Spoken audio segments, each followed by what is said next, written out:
Welcome to Saltier Politics. This week, Julie and I have quite a few things to talk about. I guess we'll start with Chernobyl, the show on HBO. I've only seen the first episode of it, but it's about the April 1986 nuclear disaster, and it's extremely haunting. It's I just finished watching the whole thing, and it's haunting for me for a number of reasons. One is I actually remember that explosion. I was living in Plainsboro, New Jersey at the time, and eventually news trickled out to the West and to the rest of us about what had happened. And I think if you're a kid growing up in the 80s and the 70s, nuclear war was something that was consistently on your mind. I'm sure it was for a generation older than me, too. They had to actually do nuclear drills and people who lived through the Cuban Missile Crisis, which I didn't. But it was incredibly real to us, and I think in a way that maybe it's not to kids growing up right now. And then this accident happened, and obviously that was horrifying. But I have to say, Greg Mazin, I think it's Mazin or Mazin, I'm not sure how to pronounce his name, who created and wrote the show, did such an incredible job of recreating the Soviet Union in the 80s. It really was so true to life. I felt like I had gone back to my childhood watching it. And I actually had a little bit of a mini breakdown for the first time in 39 years. Really? And started crying, yes. I felt like I had not seen, and this is, I'm not going to give away anything in the show. Obviously, there's nothing to give away. There's a nuclear explosion, and the show covers the fallout. But I'm not even talking about the nuclear accident, which I was not in the Soviet Union for, but it did recreate exactly down to the wallpaper, down to the cars, to the school uniforms. They got the school uniforms slightly wrong, but almost consistently. And it's a country that doesn't exist anymore, and it's a childhood for me that really doesn't exist anymore. And I watched it, and I think by episode 3 or 4, I just started crying. Not about the nuclear accident, it's purely selfish, but about a bygone time for me. And I called my mom and I said, "Oh my God, I just watched the show and it just brought back so many memories of living in the Soviet Union," and very nostalgic. Well, when I was reading, I read an article from the writers of the show, and he said that was really one of the most important parts that they really tried to get right, because they weren't speaking in Russian. Right. They wanted to get all of the cultural nuances, and he's like, we talked to people who were there, and little things like instead of bringing a brown paper bag to work, people bringing a suitcase to hold their lunch in. Yep. And I was just so curious to see your reactions to all those little nuances, because someone who did live in this under the Soviet system. I mean, they got the Soviet system mostly right. There was a couple of invented things there where the heroine of the show, and you'll see this as you keep watching the show, says a few things that are not necessarily realistic that she would have said or could have said. But I specifically sort of focused in on these little school uniforms that the kids were wearing as they were walking to school the day after the accident. And I really wanted one of those uniforms when I was little. That was like my big dream in life. I really, really, really wanted one. I would take my mom or my grandmother to the store so I could look at them, and I couldn't wait for first grade, which is when you put them on. And this was just something I anticipated so much when I was little, and it was not to be. We left about, I would say, 6 months before I started first grade, so I never got one. I'm not sure if they still exist. I don't think kids today in Russia wear them. Maybe they do. I don't know. I haven't looked at Russian school children in a long time. But things like that were incredibly poignant, and they got the details so right on that, down to the peeling wallpaper, down to the peeling paint, in all these buildings, these Soviet bloc buildings that were built in Chernobyl or Pripyat, which is the city where the nuclear power plant was. I've never been there, but it was very reminiscent of what I was raised with in Moscow. And it was just, Greg Mazin, great job. By the way, Greg Mazin, I don't know if you know this, I believe was Ted Cruz's college roommate at Princeton.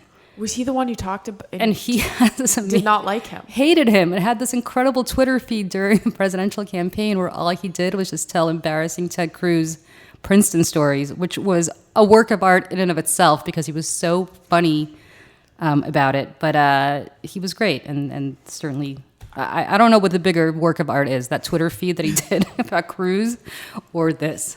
Well, I have two things for you on this show. I have a quote that was in that article I was talking about with Greg Mazin. He said, or the article said, quote, "It's a story of the Soviet system, which was terrible, and it is a story of the Soviet citizenry who were the subject of awful visitation by the Tsars in revolutions and Nazis and Stalin and forced famine and then Chernobyl."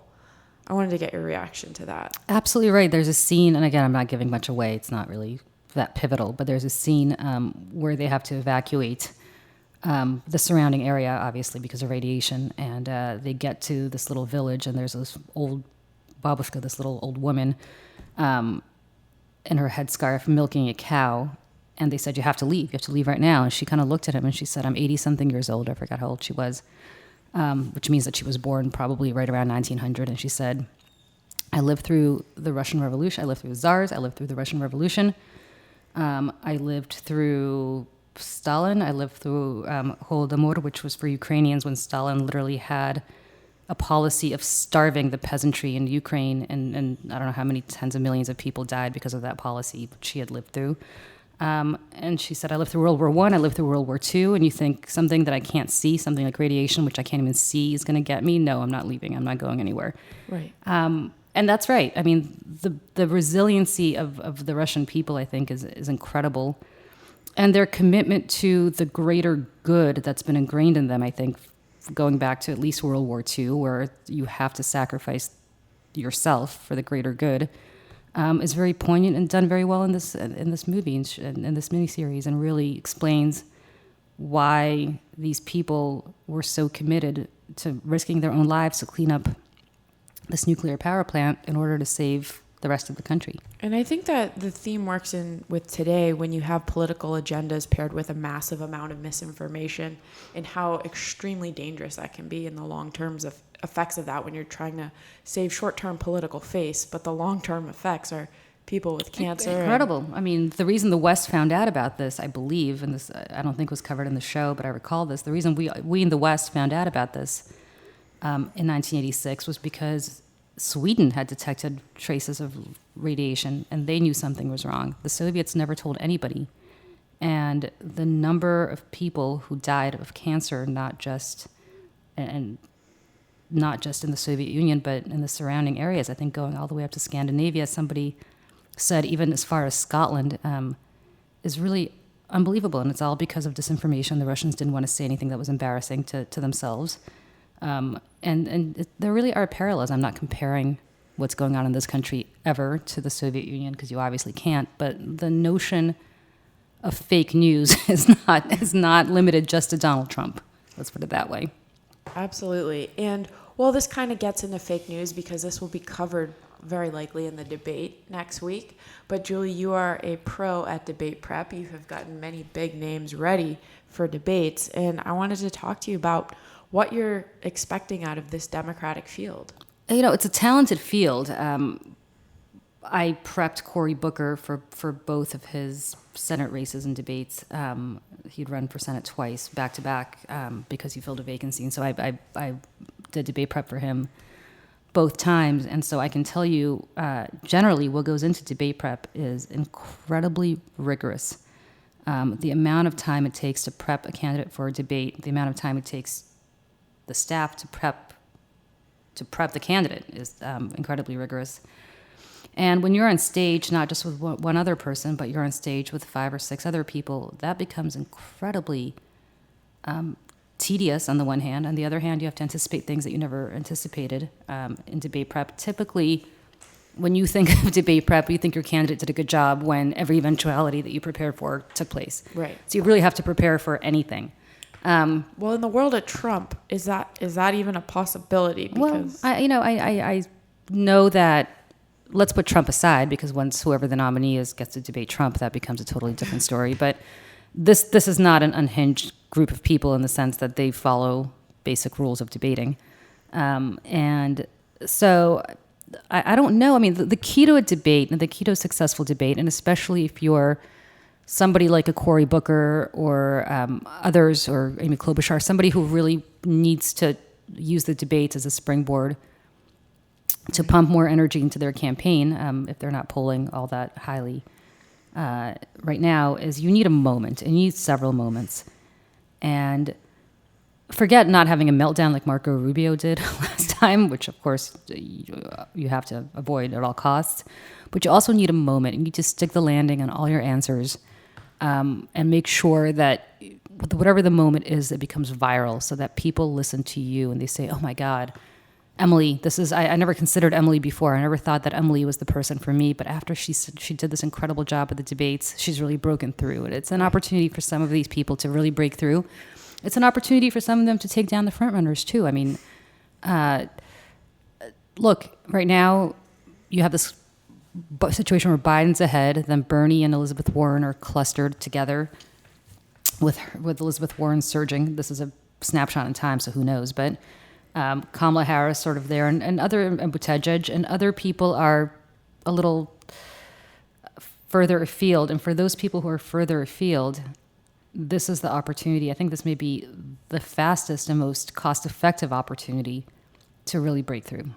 One of the things I'm interested in seeing is an issue we touched on with Mark about the idea of neoliberalism, and will Biden go back to a time before Trump when a lot of younger people are looking to a future beyond Trump and not going back in time? Yeah. Do you think they're going to, I guess a lot of the other candidates are going to try to put Biden and be like, no, this is still the old guy. He's looking to a time before Trump, but that's not enough change. So if I were prepping Biden for this debate, first of all, Biden has to be inordinately disciplined, which I have not found him to be necessarily in the last couple of weeks.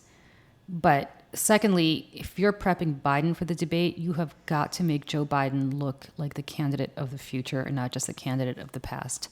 The electability angle is strong for him in the sense that people believe, whether rightly or wrongly, that he is in a very good position to beat Trump.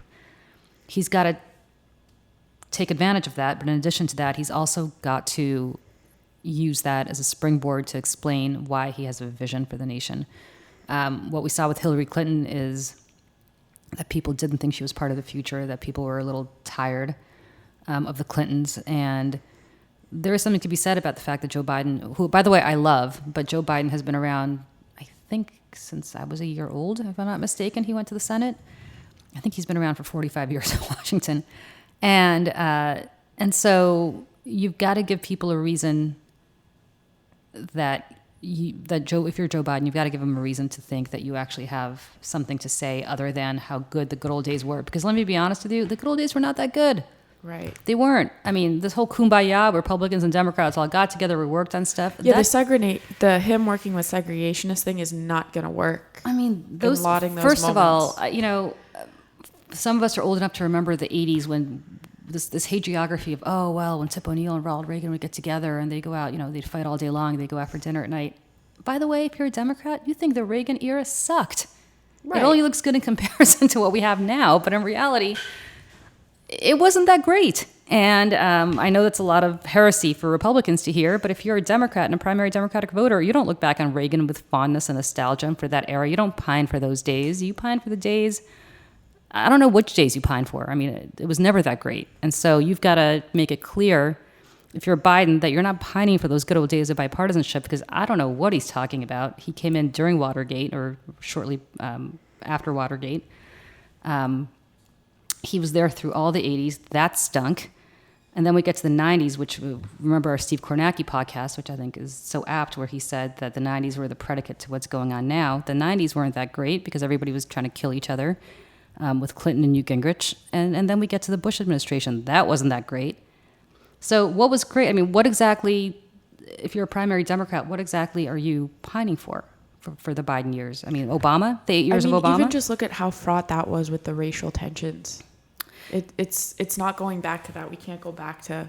It was, and I'm going to save what I want to say now for what's making me salty, because this is about to go into what's making me salty, but I'll just leave it at the fact for now that Obama was a president who got a lot done, but would have gotten a lot more done if Republicans wanted to work with him cooperatively. And Biden's whole thing about, let's have a kumbaya moment, with Republicans. There are no Republicans who want to have a kumbaya moment. Look at Marco Rubio, great example. You're a senator from Florida, Marco Rubio, who was one of the architects of the Gang of Eight immigration bill in 2018. He ran away from that so fast when the base came after him on it. There's no working with these guys, so I don't know what Biden's talking about. Anyway. Well, this will be interesting to talk about very soon. Yes. And all right, so I want to get into a little bit lighter but really fun topic that you sent me this article from the Washington Post talking about we've already had, as America, a gay first lady.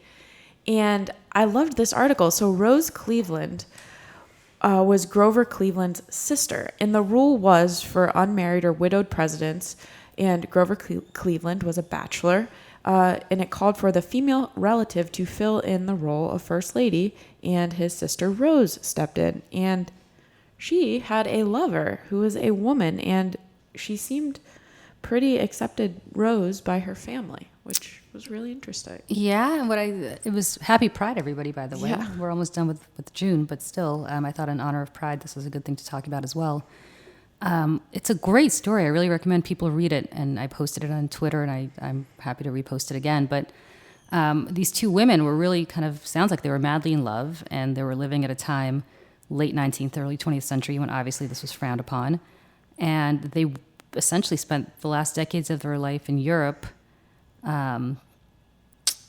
living openly together. Yeah, in Italy and doing work for the war. Yeah, too. I mean, World War I. And so I think it's a really nice story and very romantic. Yeah, so I loved it. So anyway, for anybody who thinks that this is a new phenomenon, and if you do, you have had your head in the sand, I think this is a great story, and good for Grover Cleveland, who, by the way, had his own weirdo situation going on. He fathered a kid out of wedlock, which is whatever, and then he married his ward, who was, I think, like 18 or 21 when he was in his 50s. I mean, whatever, the whole situation. Grover Cleveland, my favorite member of the Cleveland family now, after reading this, is Rose Cleveland, because Rose Cleveland found her woman and stuck with her. I know. You gave me a reason to skip to work that day. No, damn, ton of bad news. So, Julie, what is making you salty this week? Well, let me go back to this Biden thing. Joe Biden, I love you so much. I mean, I love Joe Biden. I can't describe to you my affection for him. But his whole...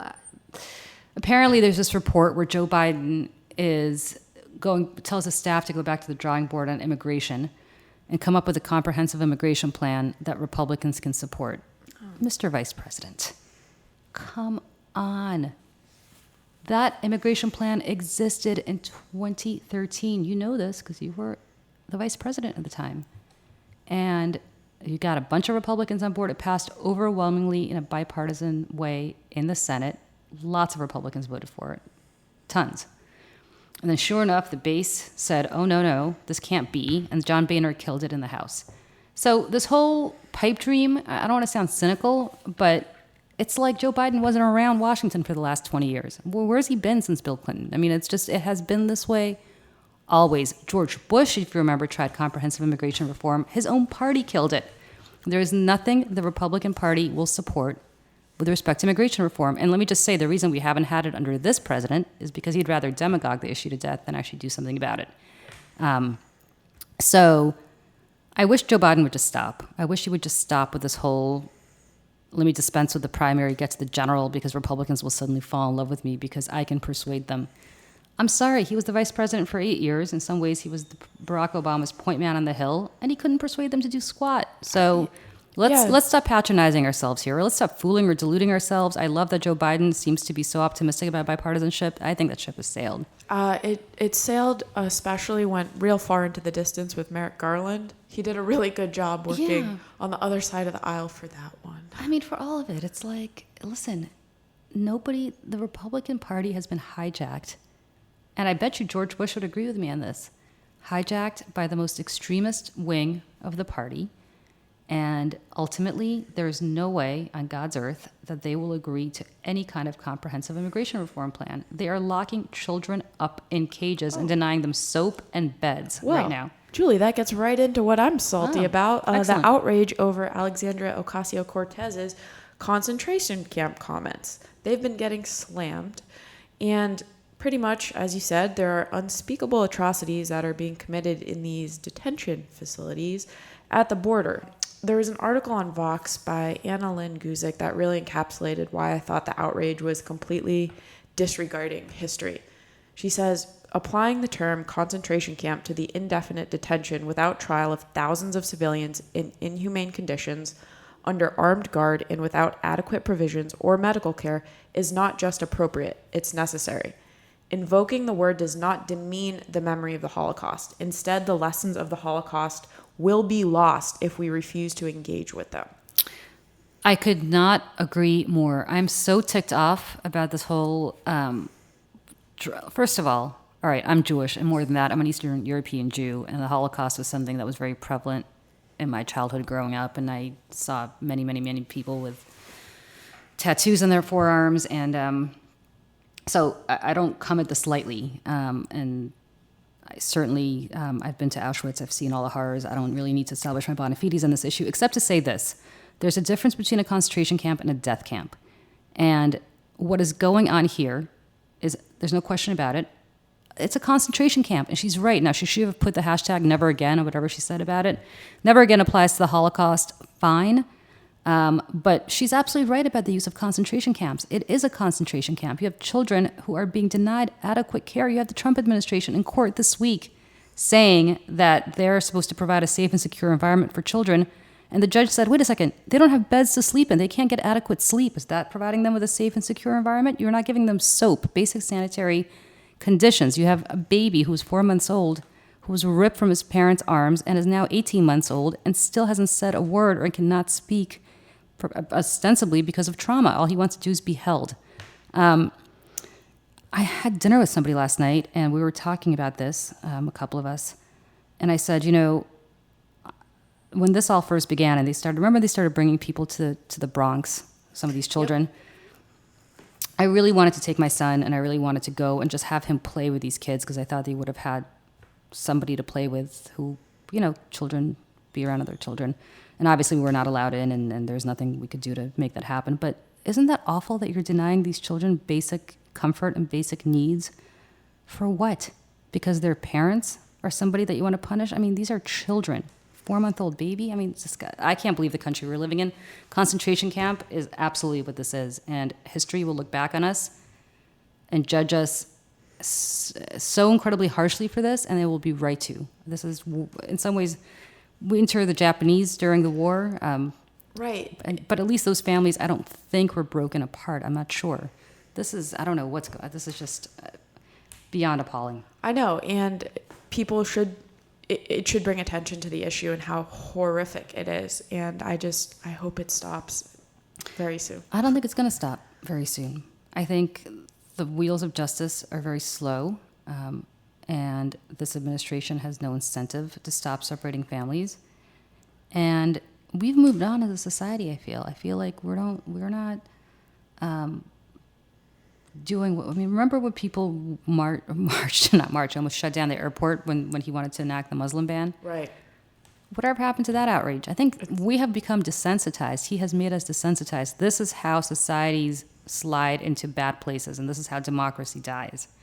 When things like this become standard and normal and people stop speaking out about it. And unfortunately, all of us have our lives to live every day. We all go to work. We all come home and take care of our families. We all have our own concerns. Everybody wants to worry about making ends meet. I get it. Everybody's busy. But it seems to me that we should, as a nation, stand up en masse and say no more. Like, I don't know how to do it. I don't know whether there's no amount of protests that are going to take place that are going to change Trump's behavior on this. But I honestly, I'm out of words, and I'm sort of at a loss as to what to do. Even little things, just to continue to talk about it and to continue to bring empathy to a situation that these people's, their humanity is not illegal. They are not illegals. They simply don't have the right documents and are escaping for their lives. So just have empathy. Yeah, and they came here, by the way, as asylum seekers. You have to actually come here to get asylum. You can't ask for asylum from Mexico, Donald Trump. And what kills me, again, are immigrants or children of immigrants who are fleeing repressive regimes. I'm talking to Ted Cruz and Marco Rubio, who somehow are just A-okay with this. No, and it's like your parents really didn't leave the Soviet Union and were like, I just want to leave my language, everything I know, just to inconvenience New Yorkers. Yeah. No, they wanted a better life for their daughter and themselves. It's just a chance at success. They wanted a better life for their daughter and themselves. And by the way, nobody was shooting at us. These people are literally being shot at in South America and Central America.